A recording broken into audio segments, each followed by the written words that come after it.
الحمد لله رب العالمين وصلى الله على سيدنا محمد وعلى آله وصحبه الطيبين الطاهرين اللهم علمنا ما جهلنا وذكرنا ما نسينا وزدنا علما ونعوذ بك من حال أهل النار اللهم واجعل نياتنا وأقوالنا وأفعالنا خالصة لوجهك الكريم. La louange est à Allah, le Seigneur des mondes, que Allah honore et élève davantage le rang de notre maître Muhammad sallallahu alayhi wa sallam et qu'il préserve sa communauté de ce qu'il craint pour elle. Nous demandons à Allah qu'il nous fasse apprendre ce que nous ignorons, qu'il nous fasse nous rappeler ce que nous avons oublié et qu'il nous augmente en connaissance. Et nous lui demandons de nous préserver de l'état des gens de l'enfer. Nous demandons à Allah qu'il fasse que nos intentions, nos actes et nos paroles soient accomplis sincèrement par recherche de son agrément. قال المؤلف رحمه الله صلاة الجماعة. L'auteur, que Allah lui fasse miséricorde, a dit la prière en assemblée. قال رسول الله صلى الله عليه وسلم صلاة الجماعة أفضل من صلاة الفذ ب27 درجة. صلاة الجماعة أفضل من صلاة الفذ ب27 درجة. رواه الشيخان من رواية ابن عمر. وروى البخاري ب25 درجة من رواية أبي سعيد. Donc le cheikh, que Allah lui fasse miséricorde, a dit, le messager de Allah sallallahu alayhi wa sallam a dit ce qui signifie en français: la prière en assemblée est meilleure par 27 degrés que la prière individuellement. La prière en assemblée est meilleure, dépasse de 27 degrés la prière accomplie individuellement. Ce hadith a été rapporté par Al-Bukhari et Muslim. Ce hadith a été rapporté par Al-Bukhari et Muslim d'après le fils de Omar. D'après le fils de Omar, Abdullah, fils de Omar, que Allah les agrée tous les deux.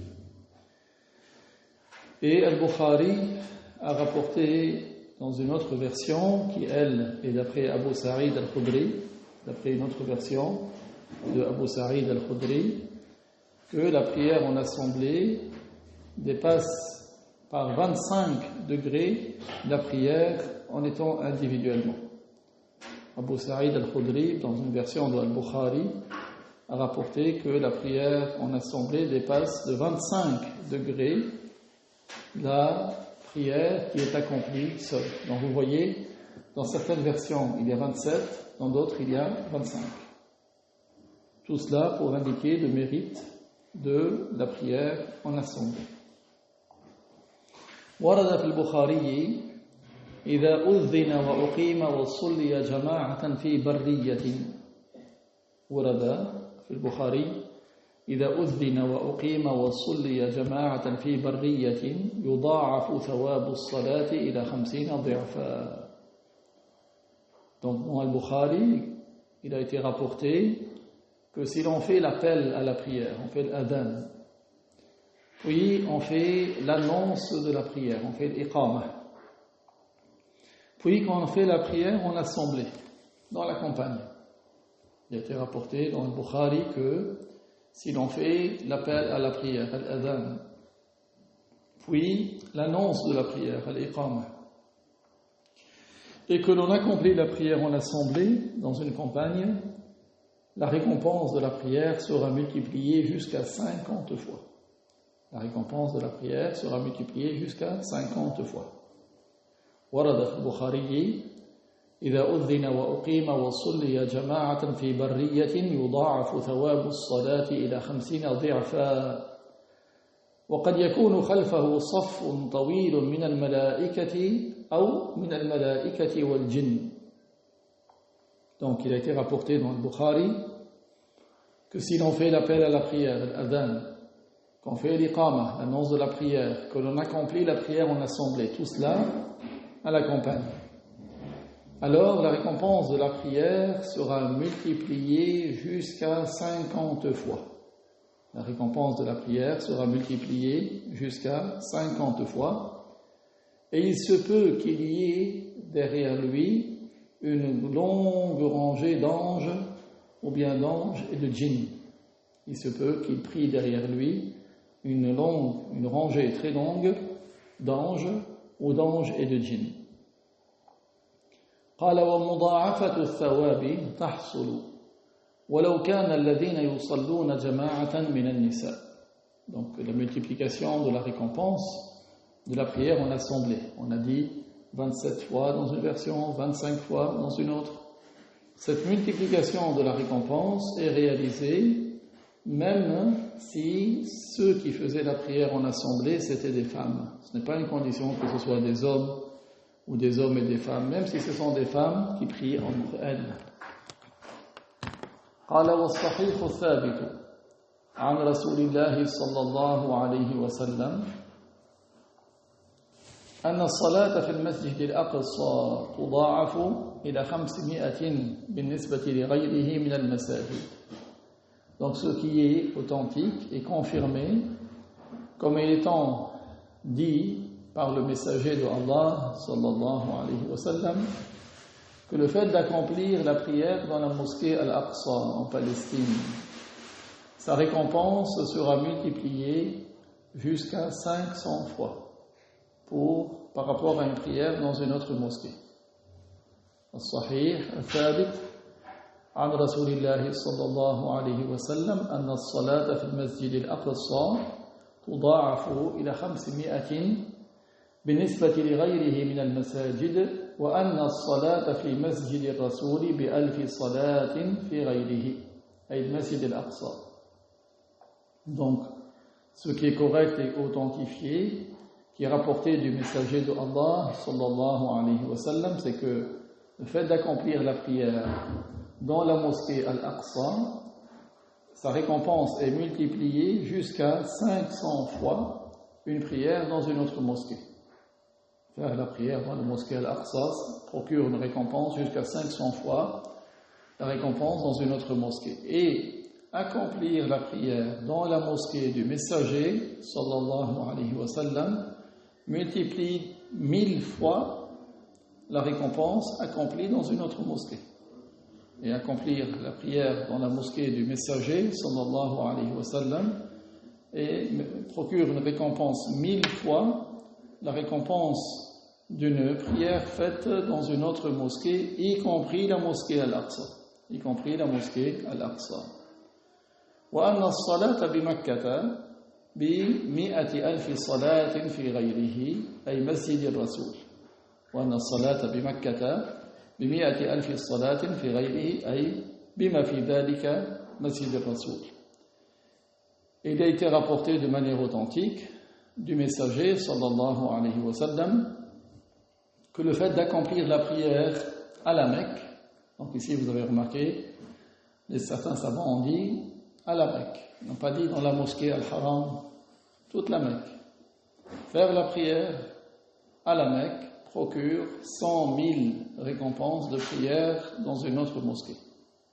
Faire la prière à la Mecque procure une récompense 100 000 fois supérieure à la récompense dans une autre mosquée, y compris la mosquée du messager de Allah.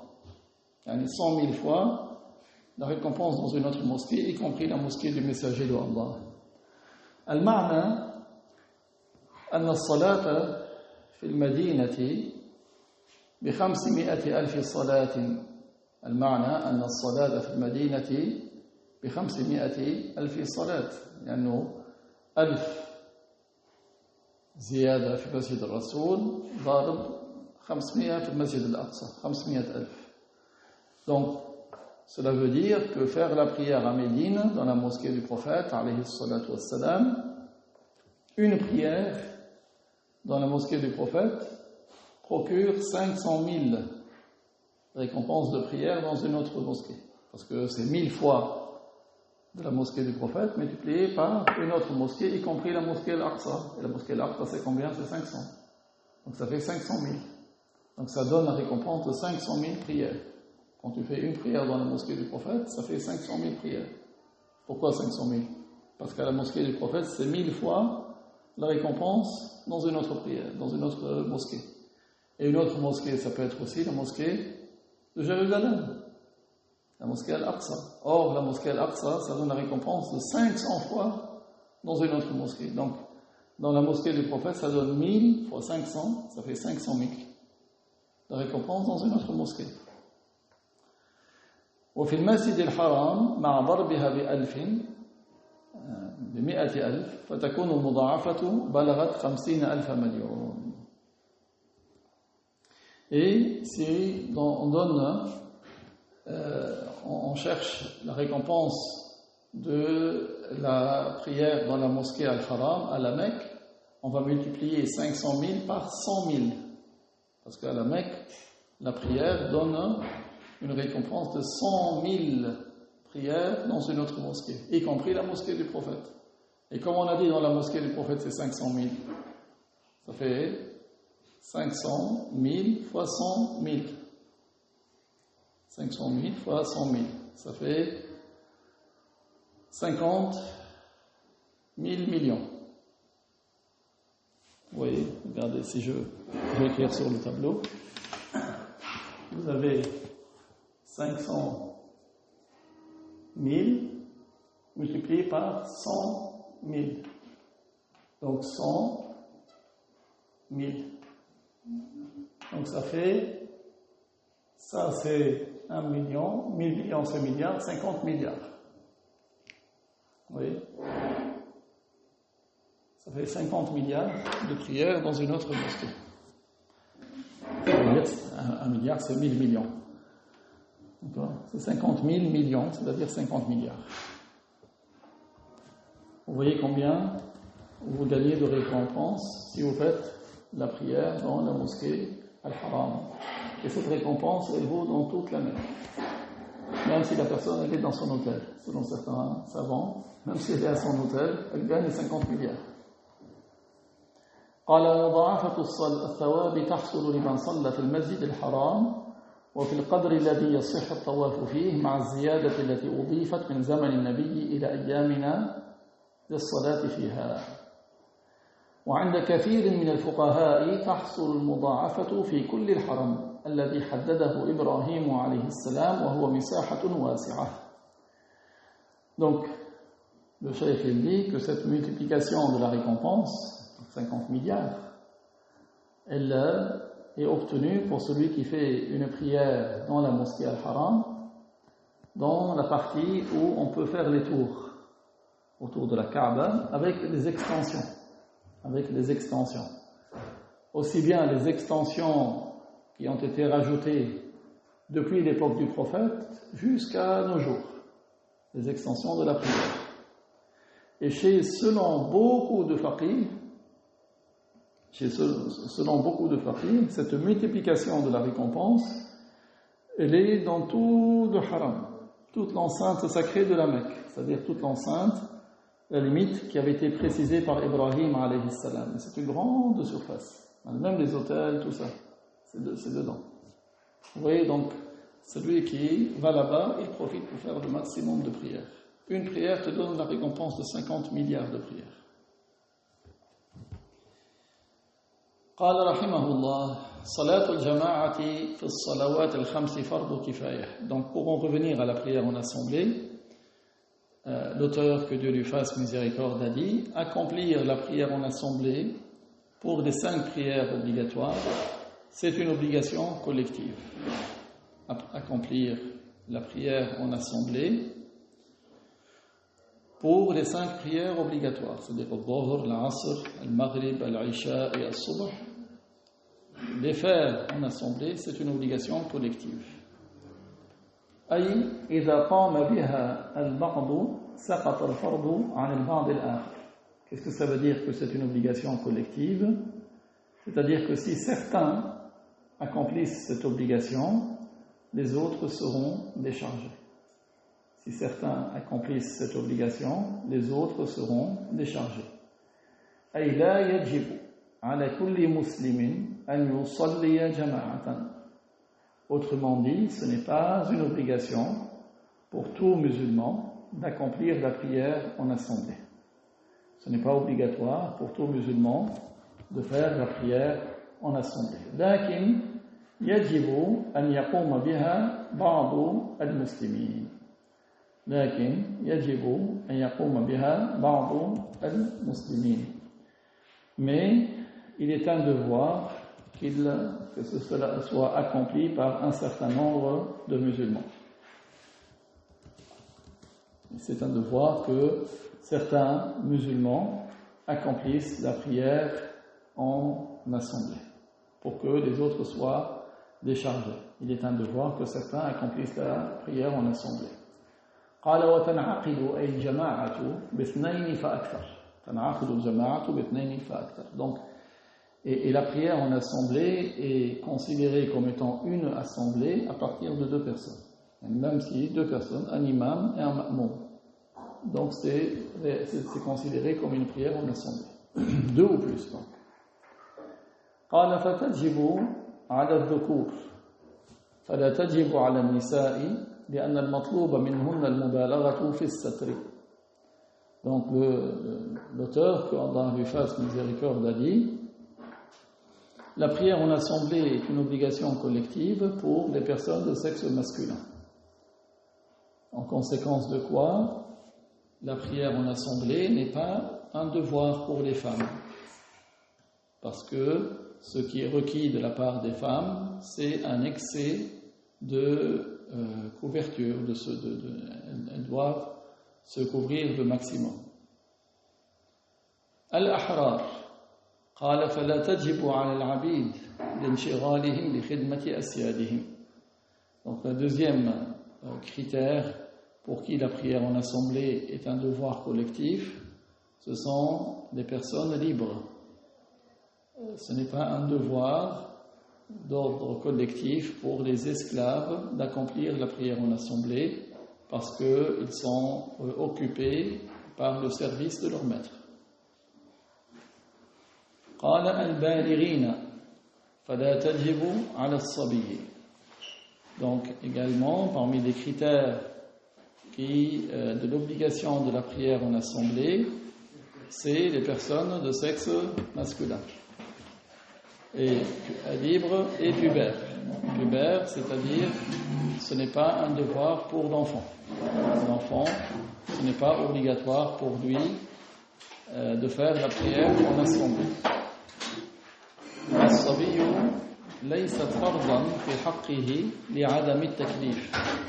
الصبي ليست فرضا في حقه لعدم التكليف. L'enfant, ce n'est pas obligatoire pour lui de faire la prière en assemblée parce qu'il n'est pas responsable. L'enfant, il n'est pas obligatoire pour lui de faire la prière en assemblée car il n'est pas responsable. قال ولكن يجب على الولي أن يأمر الطفل المميز بالجمعة والجماعة. يجب على الولي أن يأمر الطفل المميز بالجمعة والجماعة. Mais c'est un devoir pour le tuteur, le père, la mère, le grand-père, la grand-mère. D'accord ? Ici, même le grand-père et la grand-mère interviennent. C'est une obligation pour eux d'ordonner à l'enfant qui a le discernement, là il s'agit du garçon, de faire la prière du vendredi et la prière en assemblée. Parce que la prière du vendredi et la prière en assemblée est obligatoire pour les personnes de sexe masculin.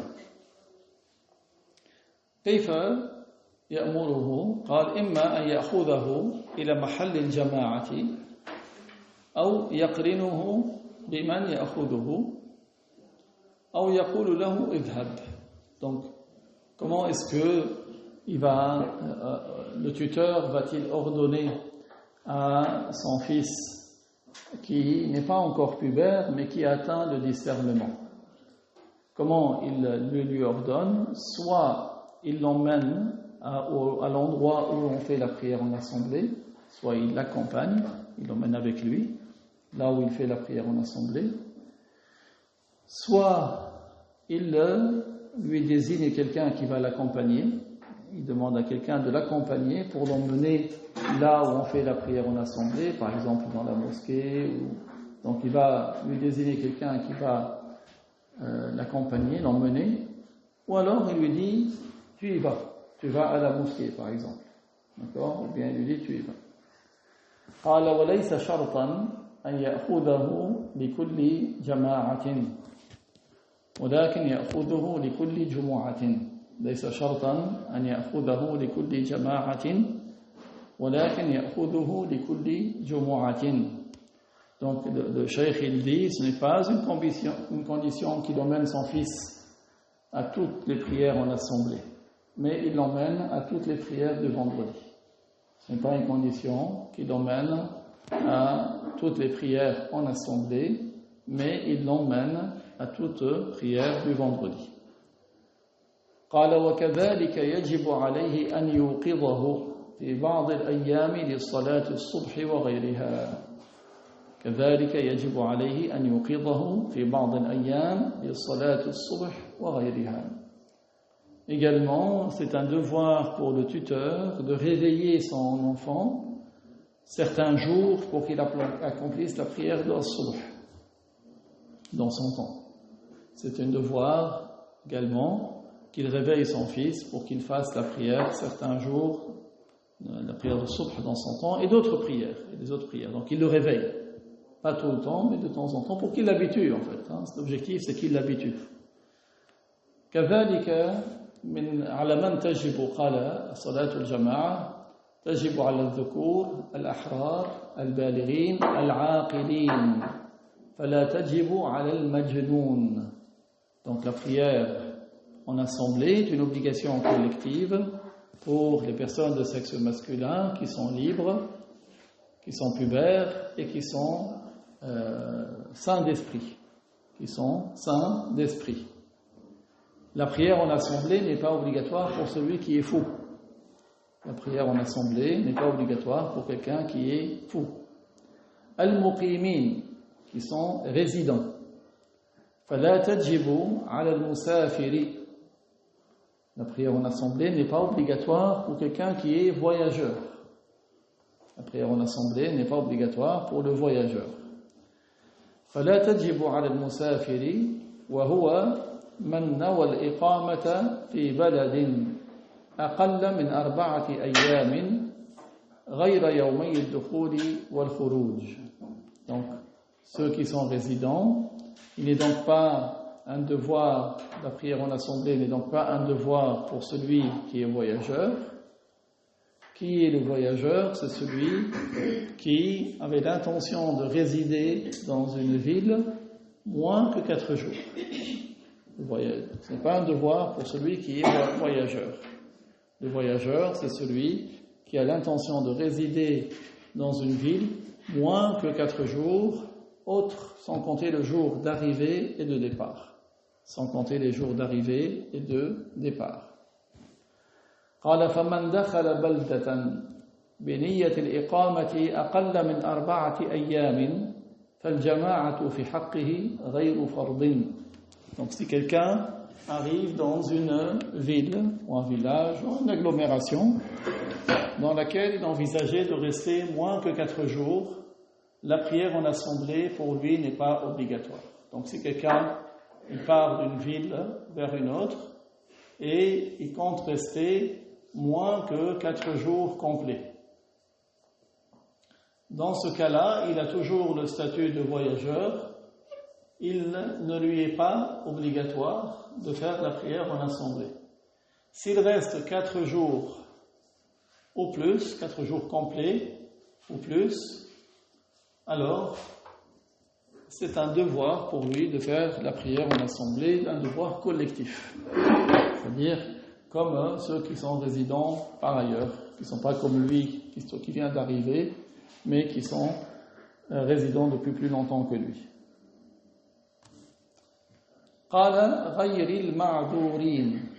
Donc parmi les critères pour celui pour qui la prière en assemblée est obligatoire d'ordre collectif, c'est quelqu'un qui n'est pas excusé. Quelqu'un qui n'est pas excusé. Ceux qui sont excusés, il n'est pas un devoir pour eux de faire la prière en assemblée. فلا تجب صلاة الجماعة على المعذورين بعذر من الأعذار المسقطة لوجوب الجماعة وهي كثيرة الأعذار التي تسقط وجوب صلاة الجماعة كثيرة. Donc la prière en assemblée est obligatoire d'ordre collectif pour ceux qui ne sont pas excusés. Donc, autrement dit, ceux qui sont excusés par une des excuses qui décharge de cette obligation, de l'obligation de la prière en assemblée, elle n'est pas un devoir pour eux. Ceux qui sont excusés, la prière en assemblée n'est pas obligatoire pour eux, et les excuses sont nombreuses. Les excuses sont nombreuses. قال كالخوف على المال, comme par exemple s'il craint pour ses biens. S'il va à la mosquée, il a peur pour ses biens. والمرض الذي يشق, également s'il est une maladie qui est éprouvante. Il ne peut pas sortir, faire de la prière en assemblée à cause de sa maladie. Il y a beaucoup d'excuses. Donc le cheikh n'a pas cité tout, mais sachez que quand il y a une excuse, ce n'est pas obligatoire de la faire en assemblée. Ou par exemple une excuse, c'est s'il sait que celui qui dirige la prière, il ne récite pas correctement, ou il a une mauvaise croyance. Il a l'image de celui qui dirige la prière, alors que lui, il a une mauvaise croyance. Il a entendu de lui. قال ويحصل الفرض بإقامتها بحيث يظهر الشعار. Alors, comment est-ce qu'on dit qu'ils ont accompli cette obligation? Ils font la prière en assemblée de sorte que le signe de la prière en assemblée soit apparent. C'est-à-dire que ce n'est pas deux personnes qui se mettent dans une chambre tout seuls, ils font la prière en assemblée et on dit ça y est. Non, il faut que ce soit visible. Que le fait que cette prière en assemblée a été faite en assemblée, que ce soit visible. أي شعار الجماعة بإقامتها بمكان في قرية وأمكنة في البلد الكبير. Comment est-ce que la prière en assemblée est visible? Si c'est dans un petit village, quand vous allez au pays, c'est que on voit que les gens, par exemple, quand c'est la prière de Maghrib, tu vois les gens qui se dirigent dans un endroit pour tout le monde, dans un petit village. Et dans les grandes villes, dans plusieurs endroits. D'accord? Que la prière en assemblée est organisée dans plusieurs villes. Vous le voyez dans les pays musulmans, vous voyez qu'il y a plusieurs mosquées, dans chaque quartier quasiment.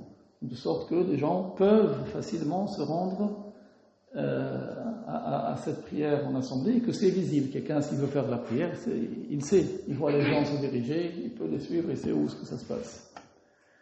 قال بأن تقام في البلد الصغير بمحل وفي الكبيرة في محال متعددة بحيث يمكن قاصدها إدراكها بلا مشقة ظاهرة. Donc qu'est-ce que ça veut dire que le signe de la prière soit apparent? C'est que pour un petit village, la prière en assemblée est organisée dans un endroit accessible, visible, connu. Et dans les grandes villes, dans plusieurs lieux, de sorte que celui qui veut accomplir la prière en assemblée puisse atteindre l'endroit sans difficulté apparente. De sorte que celui qui veut rejoindre une prière en assemblée, il peut s'y rendre sans difficulté apparente.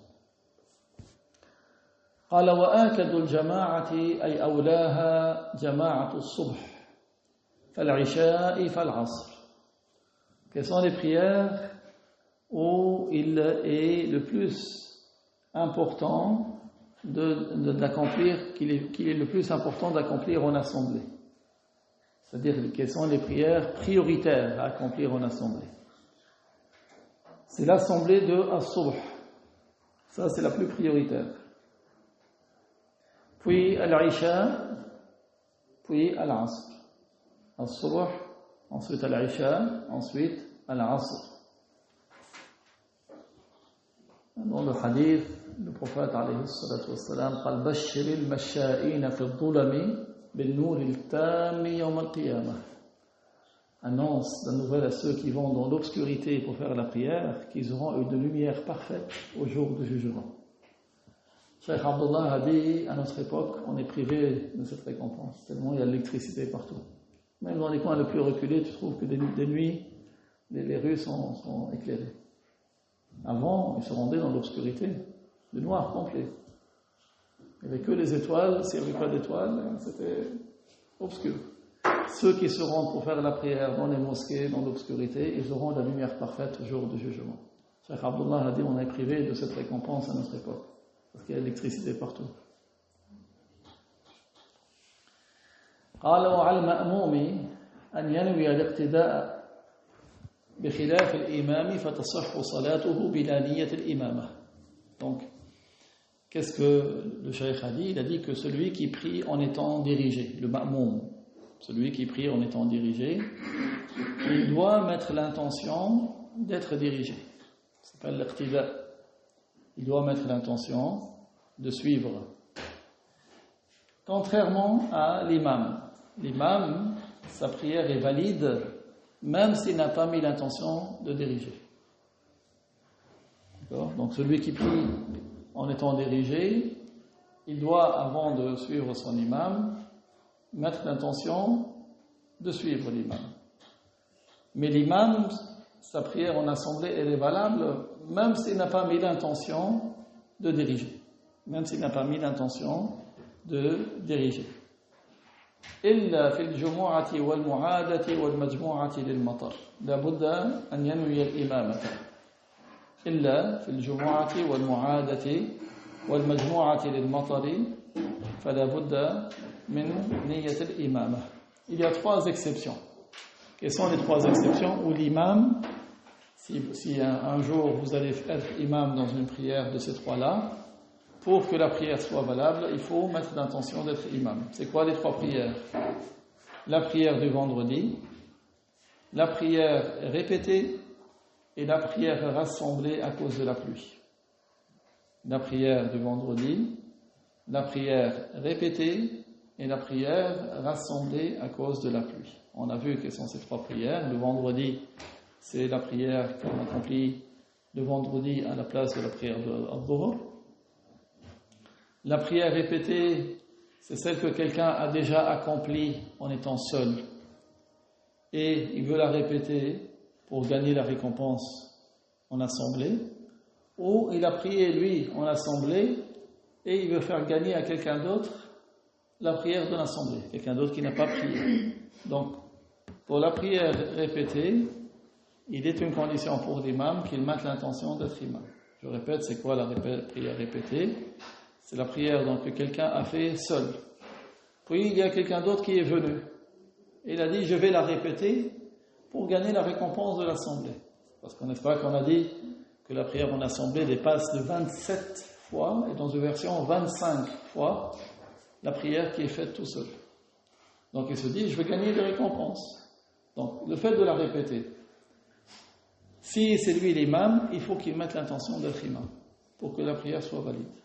Soit il l'a faite seul, il a quelqu'un d'autre, ensuite il est venu, il a dit je vais la refaire avec lui.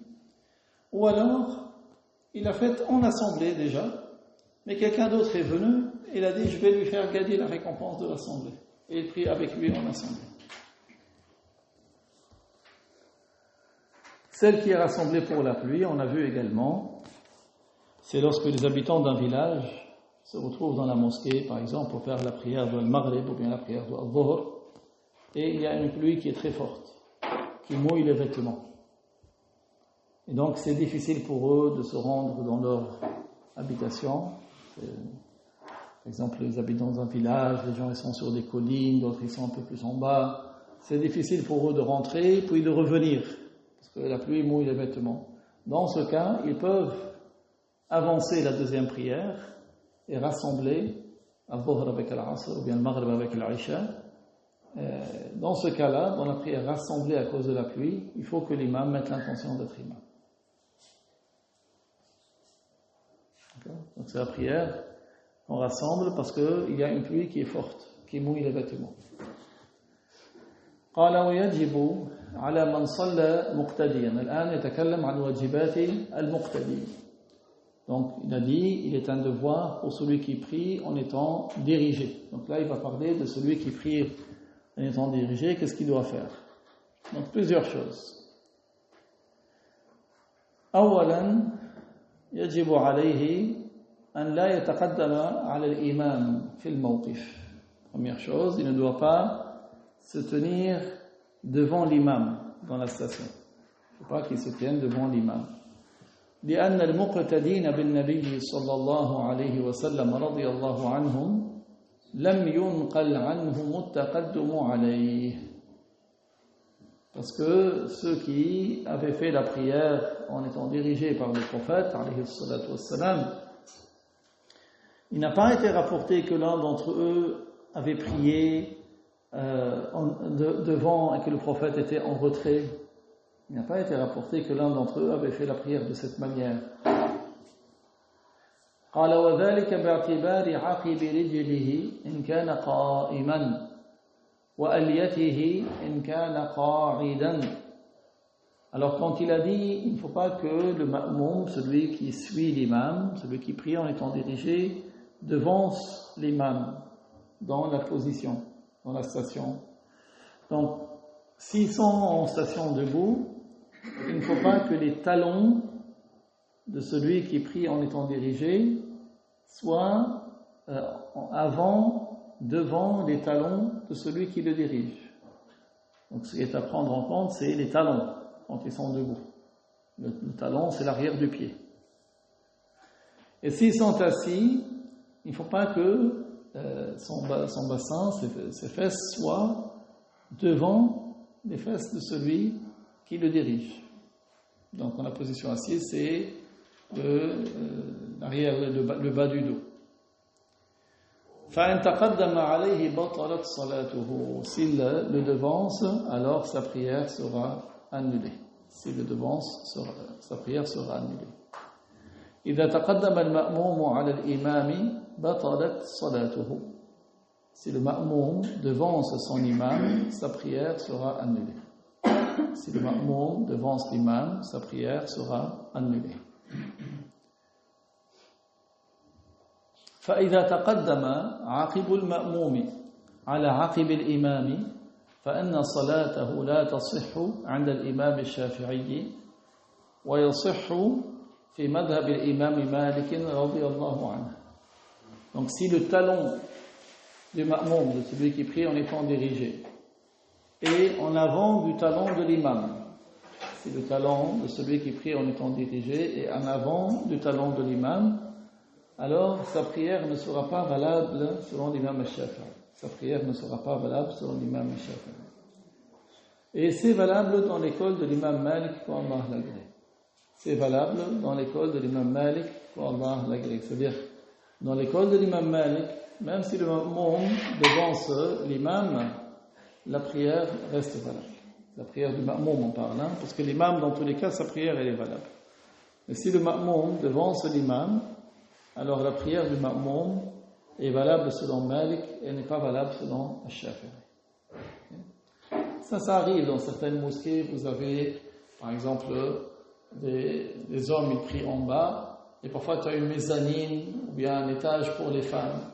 Et parfois les femmes peuvent se retrouver devant, mais en haut. Selon al-Shafi'i, ce n'est pas valable, mais selon Malik, c'est valable. Vous voyez? Selon l'imam Malik, même s'ils sont devant, la prière est valable. Certains, par exemple, la mosquée elle est pleine, ils sortent dans la rue pour faire la prière. Parfois, l'imam il est dans un endroit et les gens à l'extérieur, ils sont même devant. Si tu traçais un trait pour la rangée où se trouvait l'imam, tu trouves des gens qui prient devant. Selon al-Shafi'i, ce n'est pas valable. Selon Malik, c'est valable. Okay? قال وأن لا يتقدم على إمامه في تكبيرة الإحرام بل تبطل المقارنة في الإحرام. Donc une deuxième condition pour que la prière du ma'moum, de celui qui prie en étant dirigé, soit valide, c'est qu'il ne précède pas son imam pour la parole Allahu Akbar d'entrer en rituel. Yani le ma'moum, celui qui prie en étant dirigé, il ne doit pas dire Allahu Akbar avant l'imam. Même s'il le dit en même temps que lui, pour l'entrée en rituel, ça annule la prière. Certains, tu trouves, ils sont pressés. Subhanallah. Et la prière, c'est l'acte le plus important que tu fais de toute ta journée. Donc applique-toi. Certains, il est pressé parce qu'il pense à ses affaires du bas monde. Allahu Akbar. L'imam n'a pas encore dit Allahu Akbar, il dit Allahu Akbar. Ou bien l'imam n'a pas fini, lui il a commencé et il a fini avant l'imam. Ça annule la prière de Ma'moum. Regardez, à cause de son impatience, peut-être que ça dure 2 secondes, 3 secondes, il rate sa prière. Il faut faire attention. Rappelons-nous toujours que l'acte le plus important de toute la journée que nous faisons, c'est la prière. Ça, c'est le plus important des actes. Donc, ça mérite que tu t'appliques à la faire correctement. Ce n'est pas une condition que tu restes 1 quart d'heure à faire la prière. Tu peux la faire en très peu de temps. Mais tu la fais correctement. قال فيجب تأخير جميع تكبيرة المأموم عن تكبيرة الإمام. Il est un devoir de faire en sorte que toute la parole Allahu Akbar du ma'moum, de celui qui est dirigé, soit après la parole Allahu Akbar de l'imam. On parle de l'entrée en rituel. لقوله صلى الله عليه وسلم إنما جعل الإمام ليؤتم به فإذا كبر فكبروا إنما جعل الإمام ليؤتم به يعني ليتخذ إماما فإذا كبر فكبروا رواه البخاري وأبو داود. Ainsi, le prophète sallallahu alayhi wa sallam a dit ce qui signifie l'imam est pour qu'on le suive. L'imam, c'est pour qu'il dirige. Et donc, c'est lorsqu'il aura fait son takbir, alors, après lui, vous le faites. Donc, le prophète est clair. C'est un hadith rapporté par Al-Bukhari et Abu Daoud. وروى مسلم عن أبي هريرة رضي الله عنه أن رسول الله صلى الله عليه وسلم قال إنما الإمام ليؤتم به فلا تختلفوا عليه فإذا كبر فكبروا وإذا ركع فاركعوا وإذا قال سمع الله لمن حمده فقولوا اللهم ربنا لك الحمد وإذا سجد فاسجدوا وإذا صلى جالسا فصلوا جلوسا أجمعون. Donc, dans le hadith rapporté par Muslim, d'après Abu Huraira, que Dieu l'agrée, le messager de Allah, sallallahu alayhi wa sallam, a dit ce que signifie l'imam, et il est imam pour que on le suive. L'imam est imam afin qu'on le suive. Alors, ne le précédez pas. S'il dit Allahu Akbar, alors à votre tour, dites Allahu Akbar. S'il s'incline, il fait recours, alors à votre tour, faites le recours. S'il dit Sami'a Allahu liman hamidah, alors vous dites Allahumma rabbana lakal hamd. Lorsqu'il se prosterne, alors vous vous prosternez. Et vous attendez toujours qu'il finisse et vous enclenchez, vous faites. Et s'il fait la prière assis, faites la prière assis, tous ensemble. يجب على المأموم أن يصلي قائما ولا يتابع إمامه قاعدا لعذر وهذا مذهب جمهور الفقهاء. Alors ici, le cheikh attire l'attention sur le fait que le ma'moum, celui qui prie en étant dirigé, doit faire la prière debout si son imam a fait la prière assis pour une excuse. Donc si l'imam il a une excuse, que le ma'moum il peut tenir debout, il ne va pas s'asseoir comme son imam. Ça c'est la voix de la majorité des faqih. La majorité des faqih ont cet avis-là. محتجين بحديث عائشة رضي الله عنها في قصة مرض النبي صلى الله عليه وسلم. Donc, ils ont retenu pour preuve le hadith de Aïcha, pour Allah l'agrée, dans le récit de la maladie du prophète sallallahu alayhi wa sallam. قالت فجاء رسول الله صلى الله عليه وسلم حتى جلس عن يسار أبي بكر. Donc elle a dit, elle observait, vous voyez que le prophète est sorti de sa pièce, elle dit, le messager de Allah sallallahu alayhi wa sallam est venu jusqu'à s'asseoir à gauche de Abu Bakr. فكان أبو بكر يصلي قائما وكان رسول الله صلى الله عليه وسلم يصلي قاعدا. Donc Abu Bakr, il faisait la prière debout et le prophète faisait la prière assis. C'était la maladie qui avait précédé sa mort. يقتدي أبو بكر بصلاة رسول الله صلى الله عليه وسلم. Abu Bakr, Allah l'agrée, suivait la prière du prophète alayhi salatu wassalam. Donc c'est-à-dire qu'il le suivait en tant qu'imam. وَالنَّاسُ مُقْتَدُونَ بِالصَّلَاةِ أَبِي بَكْرٍ رَضِيَ اللَّهُ عَنْهُ. Et les gens suivaient la prière de Abu Bakr, que Allah l'agrée. Parce qu'ils voyaient Abu Bakr, donc ils suivaient la prière d'Abu Bakr. هذا رواه البخاري. قالوا وهذا الحديث كان في آخر حياة النبي صلى الله عليه وسلم في مرض موته. Donc ce hadith était à la fin de la vie du prophète sallallahu alayhi wa sallam. C'était lors de la maladie qui a précédé son décès. فهو ناسخ لما سبقه من الحديث الصحيح. Donc c'est quelque chose qui abroge le hadith authentique.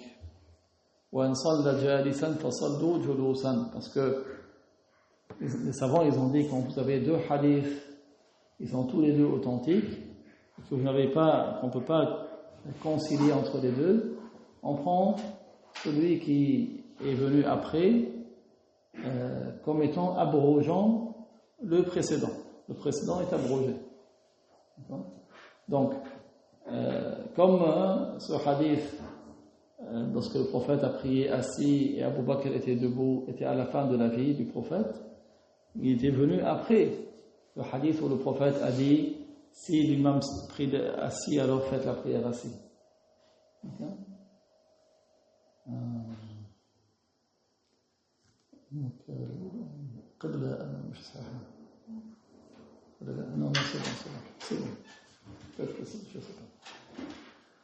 قال لذلك قال الإمام البخاري رحمه الله عقب روايته حديثا وإن صلى جالسا فصلوا جلوسا قال الحميدي هذا الحديث منسوخ لأن النبي صلى الله عليه وسلم آخر ما صلى قاعدا والناس خلفه قيام. Donc, c'est pour cela, Al-Humaydi, il a dit, ce hadith est abrogé. Le hadith dans lequel le prophète a dit, si l'imam fait la prière assis, alors priez assis comme lui. Ce hadith a été abrogé, comme l'a dit Al-Humaydi, parce que à la fin de sa vie, le prophète, alayhi salatu wassalam, il a fait la prière assis, mais Abu Bakr qui le suivait et le reste des compagnons qui le suivaient étaient debout. Donc c'est pour cela que ce n'est pas, on ne se passe pas sur ce hadith. Pour cette dernière partie uniquement. طيب. نأخذ شيئا من حديث رسول الله صلى الله عليه وسلم. الحديث 41, donc c'est le hadith 41. Ok. قال عن أبي محمد عبد الله بن عمرو بن العاص رضي الله عنهما قال قال رسول الله صلى الله عليه وسلم لا يؤمن أحدكم حتى يكون هواه تبعا لما جئت به حديث صحيح رويناه في كتاب الحجة بإسناد صحيح. Donc Nawawi, il a rapporté le 41e hadith de son livre d'après Abu Muhammad Abdullah, fils de Amr, fils d'Al-As, qu'Allah l'agrée, il a dit le messager de Allah sallallahu alayhi wa sallam a dit ce qui signifie l'un de vous n'atteindra un degré de foi complète l'un de vous n'atteindra un degré de foi complète que si ses passions deviennent soumises à ce que je vous ai transmis. Que si ces passions deviennent soumises à ce que je vous ai transmis. C'est un hadith sûr, Hassan, Sahih, rapporté dans le livre Al-Hujjah avec une bonne chaîne de transmission. C'est un hadith Sahih, authentique, rapporté dans le livre Al-Hujjah avec une bonne chaîne de transmission. قال ابن دقيق العيد في شرح هذا الحديث هذا الحديث كقوله سبحانه وتعالى فلا وربك لا يؤمنون حتى يحكموك فيما شجر بينهم فلا وربك لا يؤمنون حتى يحكموك فيما شجر بينهم. Donc ce hadith, il est comme le verset numéro 65 de Sourate An-Nisa. Ce hadith, il est comme le verset 65 de Sourate An-Nisa qui signifie « Non par ton Seigneur, ils ne seront croyants, sous-entendu, croyants avec une foi complète. Ils ne seront croyants que s'ils acceptent ton arbitrage pour les différends qu'ils peuvent avoir entre eux. Non, par ton Seigneur, ils ne seront croyants, mais ici croyants, c'est-à-dire complets, d'un degré de foi complète, que s'ils acceptent sans aucune retenue l'arbitrage pour ce qui les conflits qu'ils pourraient avoir entre eux. Al-Aya, قال وسبب نزولها أن الزبير رضي الله عنه كان بينه وبين رجل من الأنصار خصومة في ماء فتحاكم إلى رسول الله صلى الله عليه وسلم. Alors la raison de la révélation de ce verset, c'est que Az-Zubayr ibn al-Awwam, c'est le cousin du prophète, c'est le fils de sa tante paternelle. Az-Zubayr ibn al-Awwam avait eu un différend entre un homme de Ansar à propos de irrigation avec de l'eau. Là, il disait, Allahu A'lam, c'est quoi le conflit? En tout cas, ils avaient un conflit à propos d'arrosage avec de l'eau. Alors, ils se sont remis au messager de Allah, sallallahu alayhi wa sallam, pour qu'il arbitre entre eux. Fatahakama ila Rasulillah. Qu'est-ce que ça veut dire, Fatahakama? Ils se sont remis au messager de Allah pour l'arbitrage, pour qu'ils disent, voilà, qu'est-ce qu'ils font. Ils ne se sont pas entendus. L'un, il voulait ça, l'autre, il voulait autre chose. Donc, ils se sont remis au messager de Allah. فقال اسقي يا زبير وصرح الماء إلى جارك. اسقي يا زبير وصرح الماء إلى جارك. يحضه بذلك على المسامحة والتيسير. Donc, le prophète, alayhi salatu wassalam, il a dit à son cousin, Zubayr, arrose, prends du ruisseau ce que tu vas prendre, et après laisse l'eau continuer pour ton voisin. Laisse l'eau aller pour ton voisin, pour que ton voisin, à son tour, puisse profiter. Il a incité au pardon. Il a incité à faciliter la chose. Vous voyez, parfois, certains, ils sont dans une situation conflictuelle. Il dit non, c'est un escroc, alors qu'il ne sait pas qu'en réalité, ce n'est pas un escroc.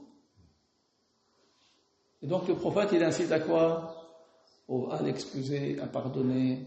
Donc il lui a dit, arrose-toi un peu et laisse l'eau pour ton voisin. فقال الأنصاري أن كان ابن عمتك. Alors l'homme de Ansar, il a dit, tu dis ça parce que c'est ton cousin? Il n'avait pas dû dire ça. فَتَلَوَّنَ وَجْهُ رَسُولِ اللَّهِ صَلَّى اللَّهُ عَلَيْهِ وَسَلَّمَ. Alors, le visage du prophète a changé. Il n'a pas à l'accuser d'injustice. Ça, c'est une parole grave. Donc, accuser le prophète d'injustice, c'est une mécréance. ثم قال يا زبير احبس الماء حتى يبلغ الجدر ثم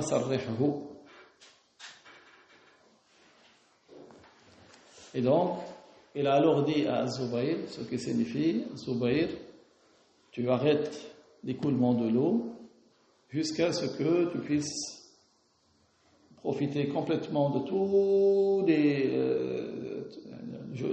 les bassins où il faut arroser, puis tu relâches l'eau. C'est parce que c'est ça le jugement de la loi. Pour ça, certains, s'ils font preuve d'indulgence et de pardon, c'est plus facile pour eux. Mais s'ils veulent l'application de la loi, ça peut être plus compliqué pour eux. وذلك أن رسول الله صلى الله عليه وسلم كان أشار على الزبير بما فيه مصلحة الأنصاري. Parce que le prophète عليه الصلاة والسلام, il a montré à Zubayr, donc il a recommandé à Zubayr de faire ce qui est de l'intérêt de cet homme de Ansar.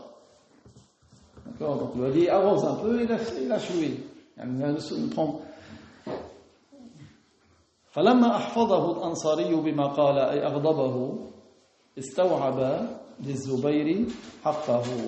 Quand l'homme de l'Ansar, il n'a pas été correct, le prophète n'a pas apprécié qu'il lui dise cette parole, alors il a dit à Zubayr de prendre tout son dû, c'est-à-dire selon la loi, c'est que lui il arrose tout ce qu'il a arrosé et après il laisse continuer l'eau. Vous voyez que, autrement dit,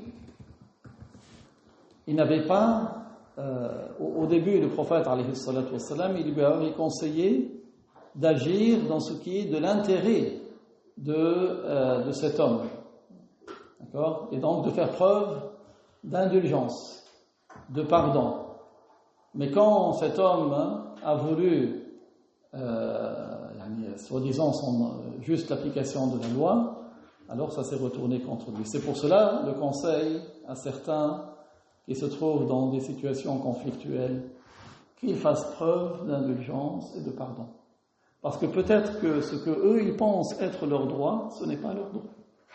Et donc s'ils réclament quelque chose à laquelle ils n'y ont pas droit, même si dans ce bas monde, ils peuvent s'appuyer sur des gens du bas monde pour obtenir ce qu'ils croient être leur droit, au jour du jugement, ils vont le regretter. Au jour du jugement, ils vont le rendre. Donc faites attention. Soyez de ceux qui pardonnent, qui sont indulgents. Et je vous raconte à ce sujet une histoire de notre maître Ali, qui est arrivé à notre maître Ali, qu'Allah l'agrée. Notre maître Ali, deux hommes sont venus demander son arbitrage.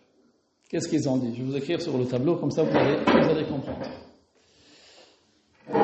C'était deux hommes qui avaient... donc le premier, il avait un morceau de pain. Combien ils avaient ? Je vais vous donner le nombre.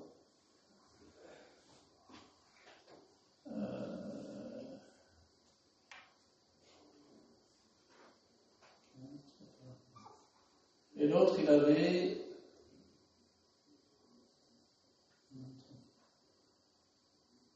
Je vais dire ça...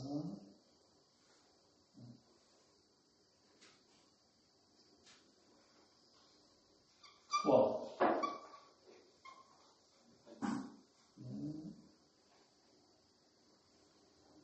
Voilà, un il avait un morceau de pain et l'autre il avait 3 morceaux de pain. Si j'ai bien, après je vérifie si je ne me suis pas trompé. Un troisième est venu, il a mangé avec eux. Ils ont partagé ensemble. Ils ont partagé le pain ensemble. Et après, quand il est parti, il leur a donné 4 dirhams.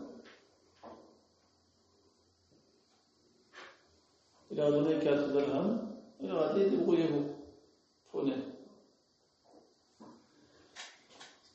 Alors le deuxième, il a dit au premier, on se les partage.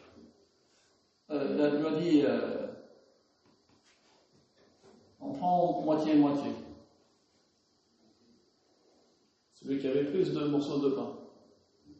Le premier, il n'a pas voulu.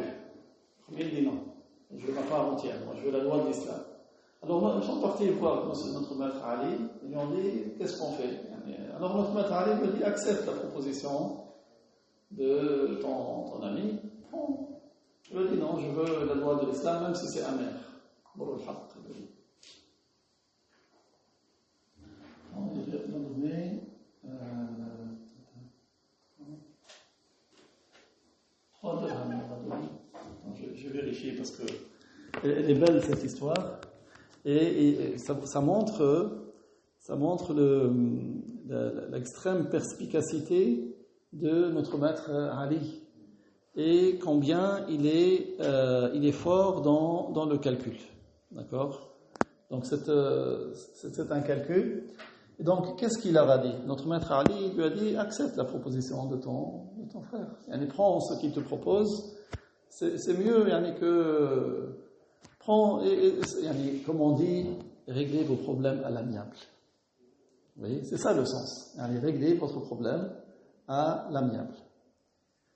Donc cet homme, qu'est-ce qu'il a dit? Il a dit non. Moi je veux, il a dit, même si la vérité elle est amère, même si le droit il est amer, je veux prendre mon droit. Je ne veux pas sa proposition. Je veux vraiment que ce soit conforme au droit. Vous voyez, parfois certains, il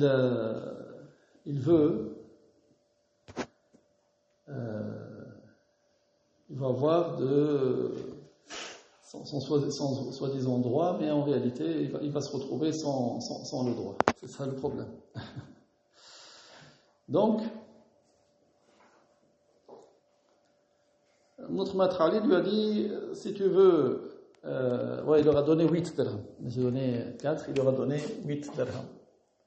Donc le premier, qu'est-ce qu'il lui a dit donc 2 hommes, un il avait 5 morceaux de pain, donc pas 2, 5. Et l'autre, il avait 3 morceaux de pain.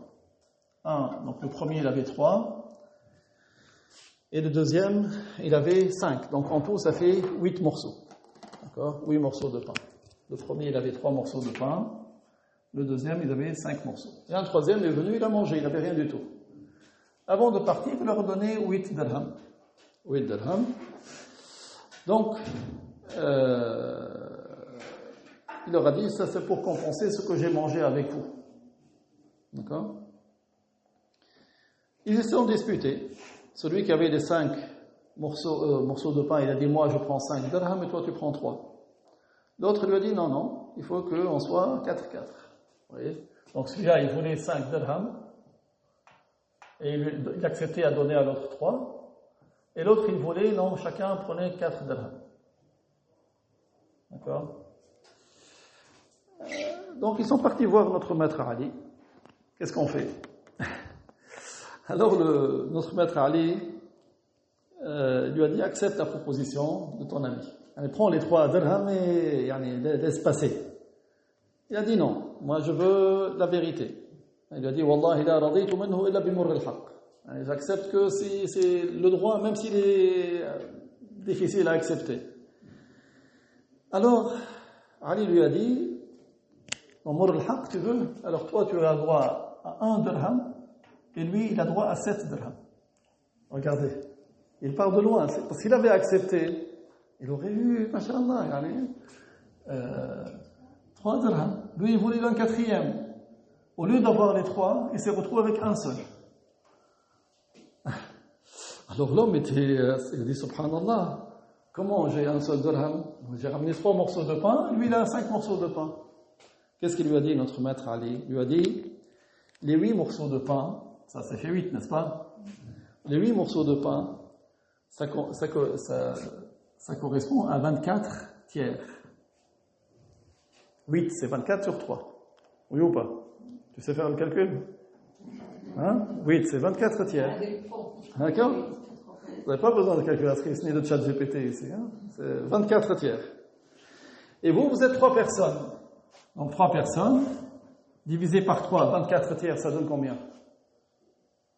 Quand tu veux diviser une fraction par un nombre, tu divises quoi? Tu divises le numérateur. 24 divisé par 3, c'est combien? 24 divisé par 3. Hein? 24 divisé par 3, 12. 8. Donc ça fait 8 tiers. Donc chacun, il va avoir 8 tiers de pain. Si on dit qu'ils vont manger de manière égale. Ok? Donc les pains, c'est 8 tiers de pain chacun. Ok? Et donc, si tu retranches, donc 8 tiers moins ce qu'il avait ramené au début, il a ramené 3. 3 en tiers, c'est combien? Donc si ce qu'il avait au début, c'était 9 tiers. Le premier, il avait 9 tiers. Et il a mangé 8 tiers. Il reste combien? 1 tiers. Le deuxième, il avait combien? Il avait 5 morceaux. 5 morceaux, c'est combien? C'est 15 tiers. 15 tiers, il a mangé 8 tiers. Combien il lui reste? Hein? 7 tiers. Et l'autre, il a mangé 8 tiers. Donc 1 tiers plus 7 tiers, ça fait 8 tiers, plus 8 tiers. Ça fait le total. Ça fait les 15 tiers qu'ils ont mangé. Ça fait 5 morceaux de pain. Ok? Donc 24 tiers, ça fait 1 tiers plus 7 tiers, plus 8 tiers. C'est ça?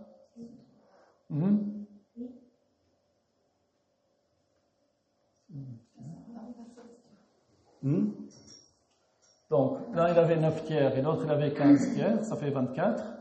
24 moins 24, ça fait ça.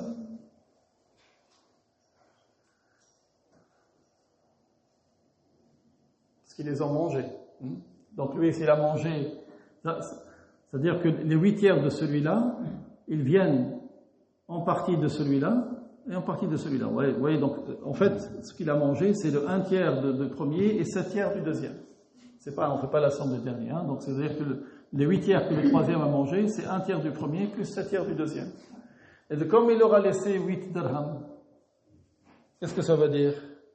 Ça veut dire que les 8 dirhams, c'est combien? C'est-à-dire que, voilà, ça fait tu les partages, 1 pour le premier, pour le 1 tiers, et 7 pour le deuxième. Tu prends les numérateurs de celui-là, le numérateur de celui-là. Il lui a donné chacun. Ouais. Donc, c'est ce qu'il leur a donné. Donc, vous voyez, c'est-à-dire qu'il lui a donné, il va dire Mor al-Haq, ça sera en ta défaveur. Donc, c'est pour cela qu'il vaut mieux être de ceux qui pardonnent que de ceux qui tiennent, et après, peut-être que ça va se retourner contre eux. Wallahu ta'ala a'lam wa ahkam wa barakallahu fiikum.